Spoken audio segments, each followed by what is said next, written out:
Hello students, this is lecture number 6 on the topic theory of demand related to microeconomics. Those who have not seen my previous lecture, kindly see the previous lecture so that only you can relate with current topic. चलिए, let us start with first question. अभी आप सब ने demand law of demand पढ़ लिया था. What was law of demand? Tell me. क्या था लॉ ऑफ डिमांड? सर जब प्राइस इंक्रीज होती है तो क्वांटिटी डिक्रीज होती है. क्वांटिटी डिक्रीज होती है. क्रिश याद है? प्राइस इंक्रीज होगी. Yes sir. क्वांटिटी डिक्रीज होगी. तो यही क्वेश्चन अभी इसमें आया है कि जो डिमांड कर्व है वो डाउनवर्ड ही क्यों स्लोप कर रहा है. मतलब जैसे मैं अगर डिमांड कर्व बनाने जाऊं तो ये ऐसा डिमांड कर्व ही क्यों बन रहा है, ऐसा अपवर्ड डायरेक्शन में क्यों नहीं बन रहा है. Why people demand more at less price? चलो तुम पे आजमाते हैं. जैसे ही तुम्हारा प्राइस कम होगा तुम ज्यादा चीज लेकर आओगे, कम चीज तो लेकर नहीं आओगे क्योंकि लिखे है ना 20% डिस्काउंट, 30% डिस्काउंट. तो क्या रिएक्शन होता है? यू आर डिमांडिंग मोर और you are demanding less. Sir more. You are demanding more. Okay, so Yes, sir. why there is inverse relationship? मतलब अगर सिंपल क्वेश्चन पूछा जाए, ये सारे क्वेश्चंस एक जैसे ही हैं कि भैया why demand curve slope downwards, why demand is more and when price is less, why there is inverse relationship between price of commodity and its demand. तो ये चीज क्यों बोली जा रही है कि प्राइस जैसे कम होगा तो आपकी डिमांड बढ़ जाएगी. So today we will understand the reasons behind it. इसके पीछे बेटा कम से कम ये आपके मैंने जो दिया हुआ है, it is a short form, that is slide. तो यहाँ पे 5 रीजंस हैं. किसके पीछे? लॉ ऑफ डिमांड के पीछे. किसके पीछे हैं रीजंस? बताओ मुझे. लॉ ऑफ डिमांड के पीछे कितने रीजंस हैं? 5 रीजंस हैं. पहला है substitution effect, S for substitution, L is for law of diminishing marginal utility, I is for income effect, D is for different uses, and E is for entry and exit of consumers. तो ये एक एक point आज हम पढ़ेंगे कि भैया ये कौन कौन से रीजंस आपके दिए. अगर देखा जाए तो यहाँ पे मैंने पिक्टोरियल दे दिया, स्लाइड. आप याद रहेगा एस किसके लिए लिया था? S is for Substitution. L is for law of diminishing marginal utility, that is law of DMU. Next, I is for income effect, D is for different uses, and E is for entry and exit of customers. Let us understand these causes one by one. Okay? अब सबसे पहला cause जैसे अपन ने बोला कि difference between, सबसे पहले यहाँ पे क्या बोल रहे हैं कि भैया डिफरेंस बिटवीन किसके बीच में?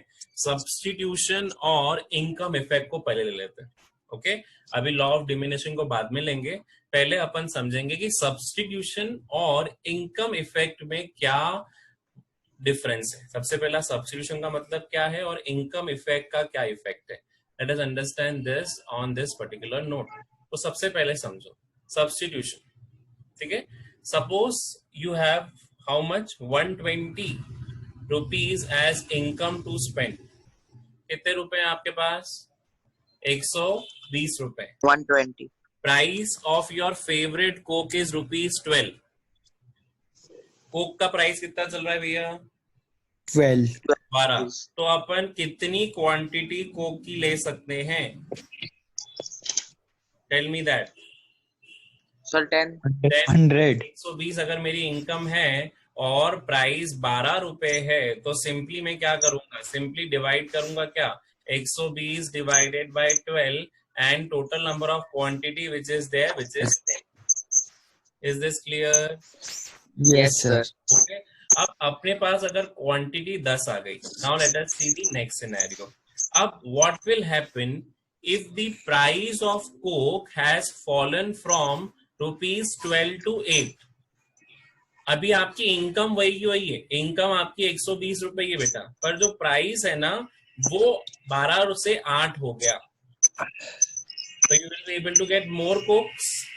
अगर 120 को 8 से डिवाइड करो तो कितना आएगा आंसर बेटा? करो डिवीजन, कॉपीज लेके बैठो. Sir 15. 15. तो आपकी क्या हो गई? नंबर ऑफ कोक्स बढ़ गई.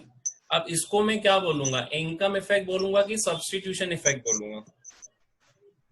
Sir income effect. Income effect, क्योंकि मेरी इनकम इंक्रीज नहीं हुई बट प्राइस उसके कम हो गए हैं, इससे मैं ज्यादा परचेज कर पा रहा हूं क्योंकि मेरी इनकम अभी भी ज्यादा है. So this is the effect. Income effect is known as this. अब देखो, first people consuming Pepsi will start moving towards the Coke. अभी तो वाले सिनेरियो से भी देखो बेटा, Pepsi and Coke are what? Substitute goods. अब yes Yes, sir. sir. Substitution effect भी आएगा. कैसे आएगा? Let us understand. First people consuming Pepsi will start moving to Coke. क्यों? क्योंकि अब कोक की प्राइस क्या हो गई? 12 रुपए से 8 रुपए पे आ गई. तो भैया जहां पहले मैं पेप्सी परचेज करता था, अब मैं पेप्सी छोड़ के किसकी तरफ जा रहा हूँ? कोक। Coke. कोक की तरफ. क्यों? क्योंकि कोक कम हो गया. Second, people who were already consuming coke will have now more money to consume Coke.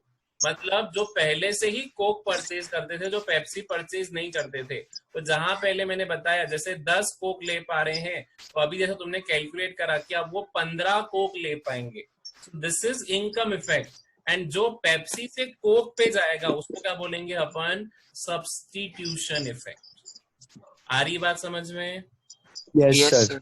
Okay, now let us understand in more picture. This was substitution effect and that was income effect. तो उसको और clearly समझते हैं. The price of Coke has fallen to ₹8. Since Pepsi is now relatively more expensive, consumer consumes more Coke and fewer Pepsi. अब इसका effect देखो क्या हुआ.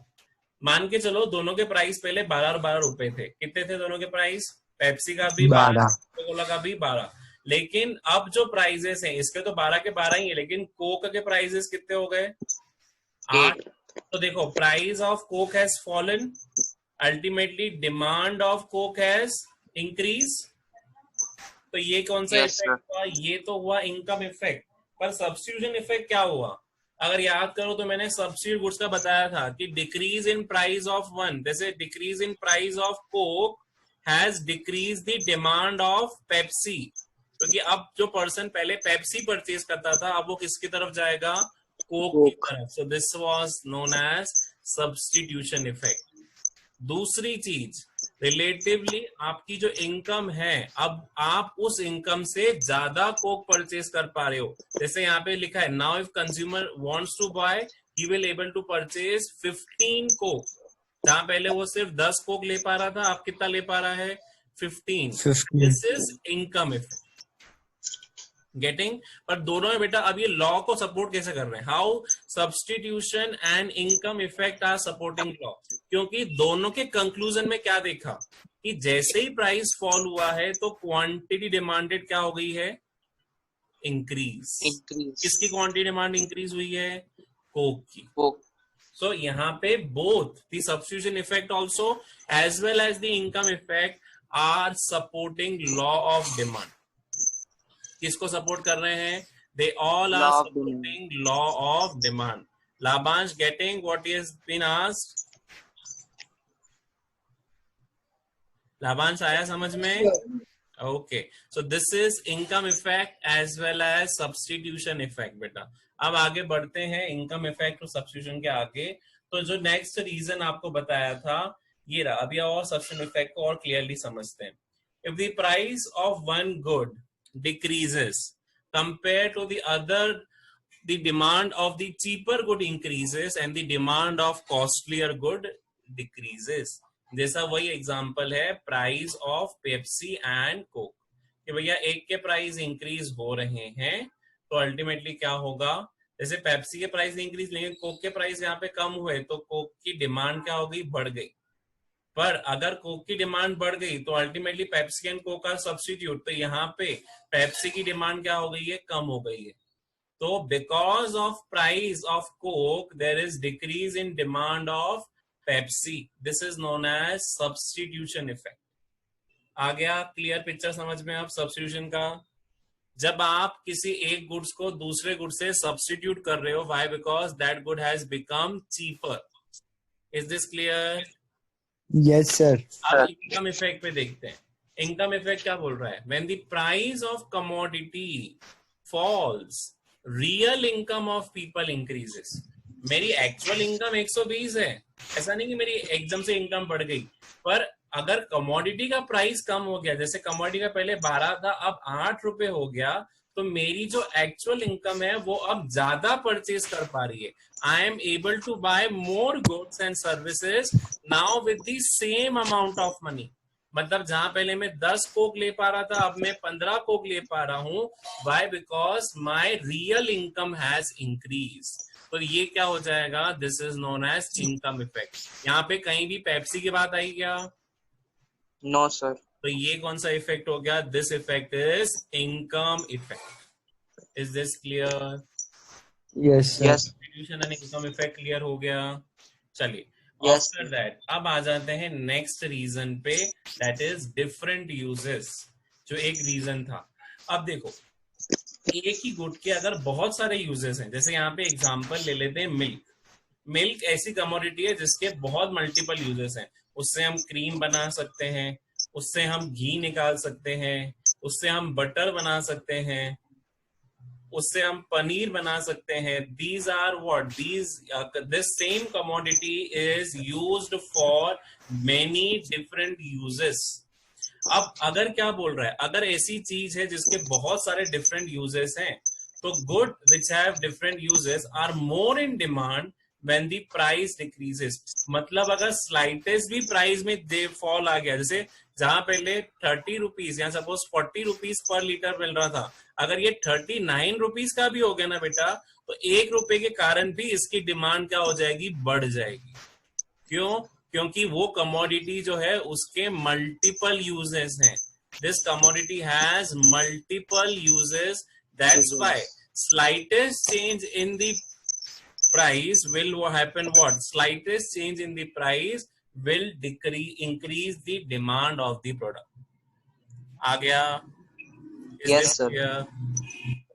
चलिए, नाउ डिफरेंट गुड्स, जैसे मिल्क का एग्जांपल ले दिया इसमें. अब आ जाते हैं next reason, that is law of diminishing marginal utility. पहले समझते हैं what was law of DMU. ये मैंने कंज्यूमर में पढ़ाया था. अरमान याद आ रहा है? Yes sir. Law of diminishing marginal utility क्या बोलता है कि कंज्यूमर जैसे जैसे कंजम्पशन बढ़ाता जाएगा उसकी एमयू क्या होगी? डिक्रीज होती जाएगी. अब एक चीज समझो, जिन्होंने वन कमोडिटी केस मेरे से पढ़ा था, तो याद करो वन कमोडिटी केस की इक्वेशन क्या थी? MUX must be equals to what? PX. तो अगर MU फॉल हो रहा है, why? Because law of DMU is applicable. तो अगर MU फॉल हो रहा है तो PX भी क्या होगा? फॉल. तो अगर PX फॉल होगा तो क्वांटिटी क्या हो जाएगी? इंक्रीज. तो इसी law of diminishing marginal utility is supporting which law? It is supporting law of demand. Simple है कि जैसे जैसे कंज्यूमर अपना कंजम्पशन बढ़ाता जाएगा उसका MU फॉल होगा. तो अगर MU फॉल हो रहा है तो अल्टीमेटली प्राइजेस भी उसको फॉल करने पड़ेंगे, तो ही जाके तो उसका इक्विलिब्रियम कंडीशन आएगा. Since additional units give him less and less utility, he will buy only when the price is lower. तो अगर प्राइस फॉल होता जाएगा, it will increase the quantity demanded of the product. Clear हो गया law of diminishing marginal utility? Yes, sir. Now last is that is entry of new customers. अब भैया entry of new customers क्या reason है? चलो एक example लेते हैं. आप सबने सपोज लेवाइस का एग्जांपल सुना है. लेवाइस जीन्स नाम सुना है? Yes sir. जीन्स. तो अब अगर लेवाइस ये बोले कि भैया 1 पे 1 फ्री, तो भैया जो पहले लेवाइस खरीद भी नहीं रहा था वो भी आ जाएगा इसको खरीदने. Yes, sir. No. Yes. So this is attracting what? This is attracting the another consumers also, जिन्होंने अभी तक कुछ परचेज नहीं करा था. मतलब नए कस्टमर्स को भी क्या मिल जाता है? नए कस्टमर्स भी अट्रैक्ट हो जाते हैं अगर प्राइस फॉल होना शुरू हो जाता है. ये तो अट्रैक्ट करेगा नॉर्मल कस्टमर, जो पहले से ही लेवाइस खरीदता आ रहा था वो तो अट्रैक्ट होगा ही होगा. But this will attract the new customers, new buyers also, because now they are able to afford these same. Getting this? मतलब Yes, sir. जैसे ही प्राइस फॉल होगा, this will attract the other customers as well to purchase that product. ये हो गया. What will happen suppose if the airfare fall? चलो example दे दिया कि flights के जो खर्चे हैं वो फॉल हो गए, तो अब डिमांड क्या हो जाएगी फ्लाइट्स की, फिर क्या हो जाएगी, बढ़ इंक्रीज. जाएगी. तो जो भैया पहले ट्रेन से जा रहा था वो भी अब फ्लाइट से जाना शुरू कर देगा. क्यों? क्योंकि प्राइस क्या हो गए, एयर फेयर के कम हो गए. तो this is attracting decrease. What, this is attracting the new consumers also to go for that particular service. Okay, अब आ जाते Yes, हैं sir. Last topic of this chapter, that is kinds of demand. ये अभी अपन ने पढ़ ही लिया है, बस उसको थोड़ा सा घुमा फिरा के बोल दिया है. कितने तरह की डिमांड होती है भैया? एक होती है 3. प्राइस के बेसिस पे डिमांड, एक होगी इनकम के बेसिस पे, एक होगी क्या, क्रॉस डिमांड. कितनी डिमांड होंगी? 3.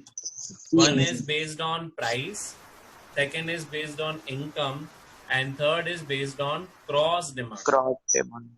चलो let us understand this one by one. सबसे पहला प्राइस डिमांड, जो अपना लॉ ऑफ डिमांड ही है. क्या बोलता है? refers to demand of commodity in relation to price of the commodity, other things remaining constant या फिर being equal.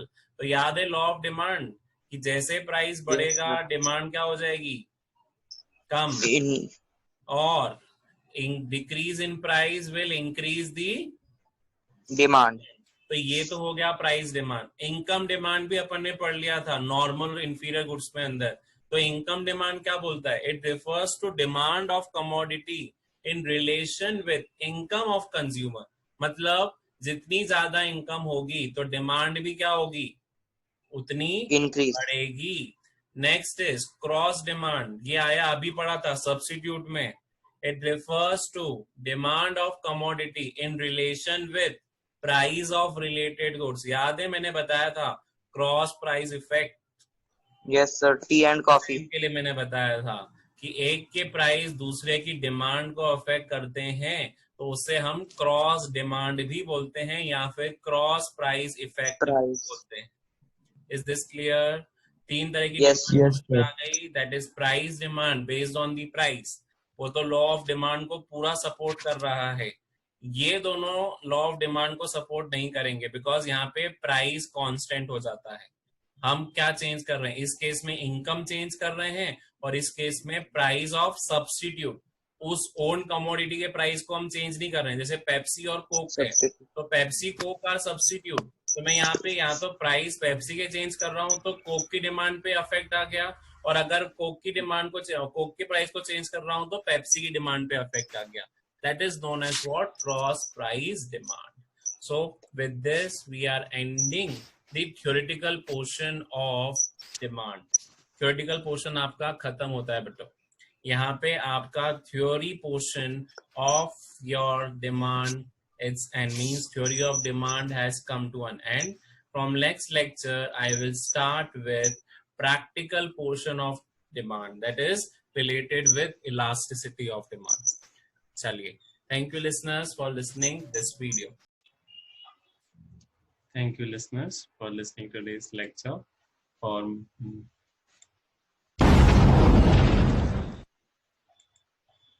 For more videos, do subscribe my channel for getting updates related to economics. Thank you listeners.